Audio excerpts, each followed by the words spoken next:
तो मान के चलिए कि जिस रफ्तार से हमारा डीए ये पूरे साल यानी कि 2025 में 2024 में बढ़ा है और अभी तक जो बढ़ रहा है, मान के चलिए कि ये जो डीए है वो अराउंड 53% से बढ़ के वो आपका हो जाएगा 63% के आसपास। Hello guys, welcome back to the channel. Myself Rajeev Ranjan and watching the aviation mind. So previous video में हमने बात किया था कि 8th पे कमीशन का फिटमेंट फैक्टर कितना होने वाला है और जो आपका सैलरी है उसमें कितना का इंक्रीमेंट होगा और फिटमेंट फैक्टर क्या होने वाला है, और मैं आपको पूरी तरह से कैलकुलेशन करके वहां पे बताया था। बट आप में से कुछ लोग हैं जो बोल रहे थे कि भाई इस तरह से जो फिटमेंट फैक्टर है वो कैलकुलेट नहीं करते हैं। ठीक है, तो मैं अभी बहुत रिसर्च करने के बाद एक मेथड और लाया हूं जिससे कि जो सैलरी है वो जो प्रीवियस वीडियो में बताया था उतना हाइक नहीं कर रहा है। जितना मीडिया में हाइप बनाया जा रहा है इस चीज को कि सैलरी इतना बढ़ेगा उतना बढ़ेगा, 186% बढ़ेगा, उतना कुछ नहीं बढ़ने वाला है। तो आज के इस वीडियो में जेन्युइनली जितना मैंने रिसर्च किया है उसमें आपका कितना सैलरी बढ़ेगा, कितना फिटमेंट फैक्टर होगा, और सबसे इंपॉर्टेंट जो रोल प्ले करता है वो है डीए, डेयरनेस अलाउंस कितना होगा, इसके ऊपर एक ऑन पेपर आपको एक्सप्लेन करने वाला हूं। ठीक है, तो यहां से सीधा चलते हैं पेपर पे और आपको एक्सप्लेन करता हूं A to Z। Okay, let's go. So guys, सबसे पहले बात करते हैं अपना प्रीवियस वीडियो की। अभी करंट के टाइम में सबसे जो minimum as per 7th commission जो सेंट्रल गवर्नमेंट एम्प्लॉयज की सैलरी है वो है 18,000 रुपीज। ठीक है, जैसा कि आप सभी को पता है उसमें आपको मिलता है HRA, DA, TA। ओके, सो ये आपको अभी करंट के टाइम में मिल रहा है, यानी कि अभी जब मैं वीडियो बना रहा हूं तब जो आपका HRA है वो मान के चलो कि 25% है, DA है वो 53% है, और TA मान के चलो कि वही 3000 के आसपास आपको मिलता है। मेन जो हमारा जो फैक्टर है वो HRA एंड DA पे हम बात करेंगे। ठीक है, आपका बेसिक सैलरी है 18,000। सेंट्रल गवर्नमेंट एम्प्लॉयज का सबसे मिनिमम जो पोस्ट होता है उसका सैलरी मैं बता रहा हूँ ये। ठीक है, तो HRA हो गया 25%, DA हो गया 53%, और as per central government 8th पे कमीशन वो कब लागू हो रहा है? 1 जनवरी 2026 से ये लागू हो रहा है। ठीक है, तो मान के चलिए कि जिस रफ्तार से हमारा डीए ये पूरे साल यानी कि 2025 में 2024 में बढ़ा है और अभी तक जो बढ़ रहा है, मान के चलिए कि ये जो डीए है वो अराउंड 53% से बढ़ के वो आपका हो जाएगा 63% के आसपास। ठीक है, 63% आपका डीए हो जाएगा ऑफ बेसिक, और HRA सेम ही रहेगा। तो आप ये मान के चलो कि उस टाइम पे यानी कि जब सैलरी बढ़ने वाला है, यानी कि कब, 1 जनवरी 2026, तो उसके पहले यानी कि 31 दिसंबर 2025 में आपका सैलरी क्या होगा। तो as I am really sorry, ये मैं अभी का बता रहा हूँ सीन, जो मैं प्रीवियस वीडियो का था वो मैं यहाँ बता देता हूँ। प्रीवियस वीडियो में सिंपल सा कैलकुलेशन में किया था, उसमें मैं जो 18,000 जो बेसिक सैलरी है वो, और अभी फिटमेंट फैक्टर मैं उसमें लिया था, फिटमेंट फैक्टर वो अराउंड अगर 2.5 के आसपास लोगे तो आप अगर कैलकुलेट करोगे 2.5, आपका जो बेसिक बताया जा रहा था वो 45,000 हो जाएगा। ठीक है, और बाकी ये HRA वगैरह मिला के 51 के आसपास मैं बताया हूं कि इतना सैलरी हो जाएगा सेंट्रल गवर्नमेंट एम्प्लॉय जो मिनिमम है। बट ये कहीं ना कहीं पॉसिबल नहीं है, अगर आप प्रैक्टिकली देखो तो ये पॉसिबल नहीं है, बिकॉज प्रीवियस रिकॉर्ड पे भी अगर हम जाएं तो ये पॉसिबल नहीं होता हुआ दिख रहा है जितना मैं रिसर्च किया हूं। ठीक है, अभी मैं बात करता हूं करंट में, जो इस वीडियो में मैं आपको बता रहा हूं कैलकुलेशन, उसके हिसाब से क्या अप्रोक्सीमेट सैलरी आपका बनता है। और उसमें था कि 186% से आपका सैलरी बढ़ेगा, ऐसा बिल्कुल नहीं होने वाला है। ठीक है, तो अभी मैं आपको बताता हूं कि अभी तो आप जान लिए कि 18,000 जो मिनिमम सैलरी है, HRA, DA, TA, HRA 25%, DA 53%, TA 3,000 के आसपास मिलता है एज पर सेंट्रल गवर्नमेंट 1 जनवरी 2026 को लागू होने वाला है। बट हम अभी देखेंगे कि 31 दिसंबर 2025 तक जो हमारा डीए है वो कितना बढ़ेगा। तो डीए जो बढ़ जाएगा अप्रोक्सीमेटली मान के चलो जिस रफ्तार से भी बढ़ रहा है वो 63 के आसपास हो जाएगा।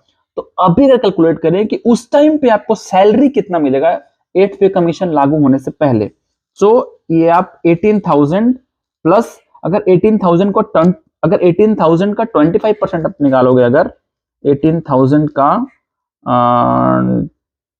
25%, तो ये अभी आपको मिल रहा है 4500 के आसपास आपको एचआरए मिल रहा है। डीए उस टाइम पे आपको 63% ऑफ बेसिक मान के चलना पड़ेगा। सो 0.63 इंटू 18,000,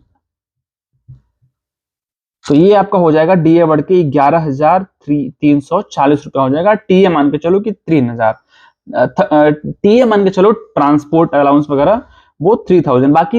बाकी अलग अलग सेंट्रल गवर्नमेंट एम्प्लॉयज का अलग अलग बेसिक पे के हिसाब से अलग अलग अलाउंसेस वगैरह होते हैं, तो उतना डीप में मैं नहीं जा रहा हूँ। ठीक है, तो इतना कैलकुलेट करता है कि 31 दिसंबर 2025 तक आपका जो सैलरी है वो क्या होगा। ठीक है, सो 18,000 प्लस 4,500 प्लस 11,340 प्लस 3,000, वो हो जाएगा आपका 36,840 के आसपास, जो मिनिमम है। मिनिमम सैलरी इतना आपका होगा। और अगर रिपोर्ट्स की माने तो जो फिटमेंट फैक्टर बताया जा रहा है वो 2 से लेकर 2.8 तक मान के चलो। तो मैं यहाँ पे ले रहा हूं एवरेज में 2.5 फिटमेंट फैक्टर मैं यहाँ पे लेके चल रहा हूं। ठीक है, तो फिटमेंट फैक्टर अगर मैं 2.5 लेके चल रहा हूं तो फिटमेंट फैक्टर को अगर मैं इससे मल्टीप्लाई करता हूं 18 इंटू 2.5, तो 18,000, सो 18,000 इंटू 2.5 ये हो जाएगा 45,000 रुपीज। ठीक है, ये आपका हो गया। और इस केस में जब आपका यहां पे क्या हो गया, 8th पे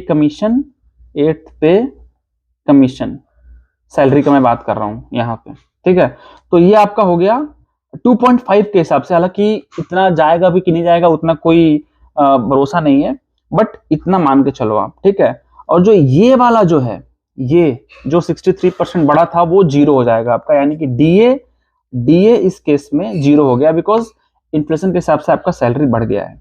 ठीक है, तो डीए जीरो हो जाएगा।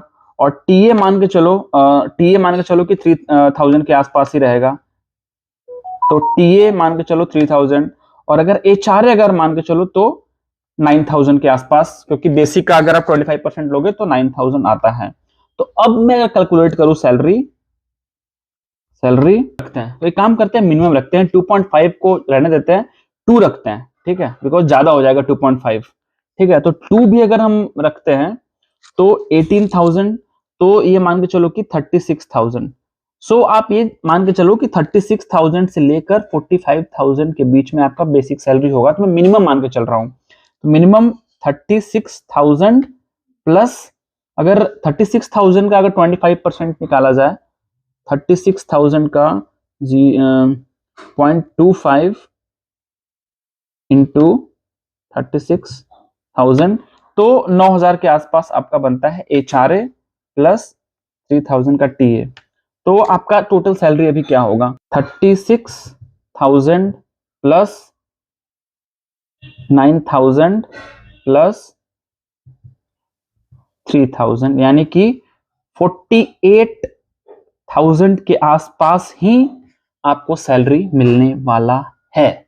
ठीक है, तो कितना सैलरी इंक्रीमेंट हुआ अगर हम प्रीवियस सैलरी से देखें, तो इतना माइनस इतना आप कर दो, तो 48,000 माइनस,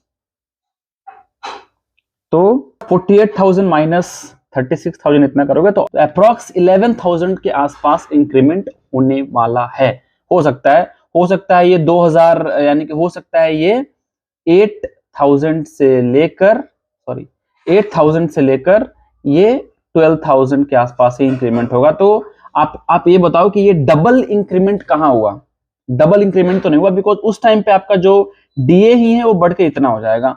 तो कायदे से अगर जो भी न्यूज चल रहा है, तो डबल का अगर मैं बात करूं तो अभी वो लोग 25, तो इतना के आसपास इंक्रीमेंट होगा। तो ज्यादा भी नहीं सोचना है इंक्रीमेंट के बारे में। ठीक है, बट हाँ, ये एक पॉजिटिव साइन है। अगर आपको कुछ लगता है कि नहीं इस तरह से कैलकुलेशन नहीं, कुछ और तरह से कर सकते हैं, तो आप मुझे सजेस्ट कर सकते हो, मैं उस तरह से भी कैलकुलेशन करके आपको दिखाऊंगा। ओके, सो गाइस, ये था हमारा 8 पे कमीशन का पूरा कैलकुलेशन, बिकॉज प्रीवियस वीडियो में मैं कुछ ज्यादा ही हाइप बना दिया था। वीडियो को लाइक करना, चैनल को सब्सक्राइब करना। अगर इसी तरह से चाहते हो कि 8 पे कमीशन के बारे में जो भी अपडेट्स आए वो आप तक पहुंचे, या अगर आप एविएशन के हो तो आप तक एविएशन के रिगार्डिंग, एमी के रिगार्डिंग, पायलट के रिगार्डिंग, जॉब वैकेंसी, सैलरीज के रिगार्डिंग रेगुलर वीडियोस पहुंचता रहे, चैनल को सब्सक्राइब करना बहुत जरूरी है, वीडियो को लाइक करना बहुत जरूरी है।